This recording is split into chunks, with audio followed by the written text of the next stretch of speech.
pasagutin ko lang kayo dito, no? Kasi nag-post sa Facebook itong si Honorable Harry Roque. Naka-address sa inyo specifically, Meron siyang... Ha? Nabasa niyo ba ito? Ba ako? Hindi I am not worth naming yata Pero mukhang kayo to Basahin ko ng buo, Yes, you may. Untitled, On PAOK Spokes 2x2 interview. Na-interview pala kayo. Okay? Yeah. Sabi niya, nananawagan ako sa tagapagsalita ng Presidential Anti-Organized Crime Commission na itigil na ang pagbibigay ng media interview. Enough of this baseless trial by publicity aimed at discrediting me in the court of public opinion. Tama na ang satsat.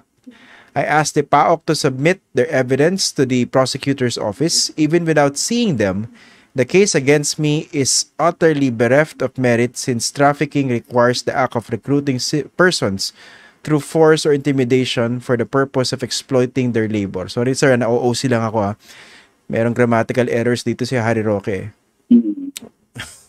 Meron siyang dangling modifier. Meron ba akong ni-recruit, pinilit o tinakot para magtrabaho sa PORAC? Tanong niya. Malinaw pa sa sikat ng araw na wala silang matibay na ebidensya laban sa akin. No such evidence exists other than what the Department of Justice Secretary said was my professional relationship with Cassandra Ong. I look forward to the day that I will face my accusers in the proper court. Haharapin ko kayo ng buong talino at buong tapang. Let me give you this gentle reminder. There will be a day of reckoning for those who bear false witness against innocent officers of the court. Attorney Harry Roque, August 21, 2024. Feeling ko kayo yung tinutukoy dito. Meron pa ba ibang tagapagsalita yung PAOK? Anyway, what's your response to that?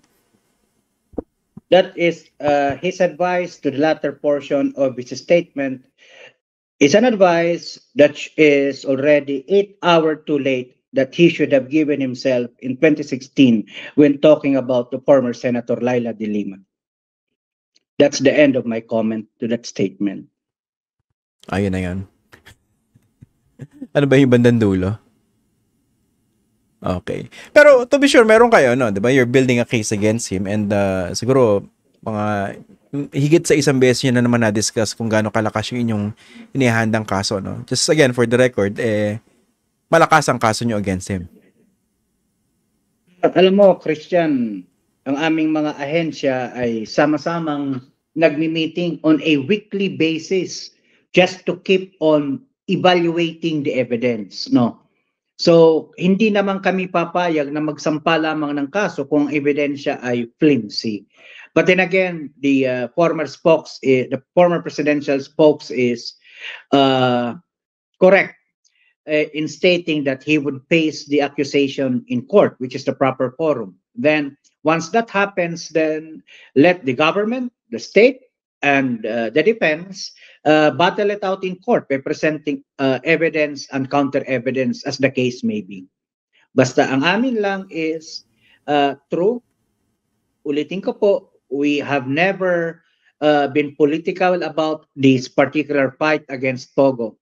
Bear in mind, Christian, it was in your particular program, I guess in my second or first guesting, when you asked me about the documents of related to the former presidential spokes that we found in PORAC, I said, we found nothing suspicious about it.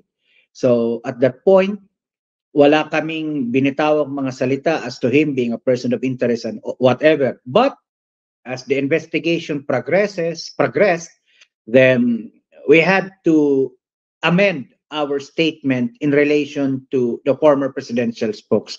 Again, wag po sanang sumama ang loob ni Ginoong Roque sapagkat magaling siyang abogado. Pag dumating ang pagkakataon na magharap ang prosecution at siya sa korte, I know that he would be able to battle it out. But then again, we will never accuse someone who is innocent. We will never besmirch the reputation of people for political purposes. We will not go back to what happened in the past. Napakalalim ng sinabi nyo, no? Oo nga, no? I agree na talagang batik ang abogado itong si Harry Roque, sobrang galing. Pero kanina sa pagdinig sa Quadcom, sa House of Representatives, kung napanood niyo yung clip nung ginigisa siya ng mga congressmen, mukhang nakalimutan niya yata yung galing niya sa ilang bahagi. No? Sabi niya, hindi rin niya expertise yung corporate law. Political law raw tsaka international law yung expertise niya. Ano lang, doon sa mga viewers natin. I was too busy minding his statements this afternoon. Okay. Ito sir, may nagpapatanong, no? Ano ba yung pananagutan ng abogado na nag-notarize noong affidavit ni Alice Guo? Abay, malaki. Napakalaki. Christian, kapag napatunayan po natin na hindi nag-appear sa kanya personally para panumpaan yung kanyang kontrasalaysay noong August 14. Sobrang laki ng pananagutan po nito ni Atty. Galicia sapagkat ito ay isang pagsisinungaling bilang bilang opisyal ng korte. No? So, he will have to answer before the Supreme Court in the various cases that will be filed against him. That may lead to a possible disbarment kasi mabigat po ito eh.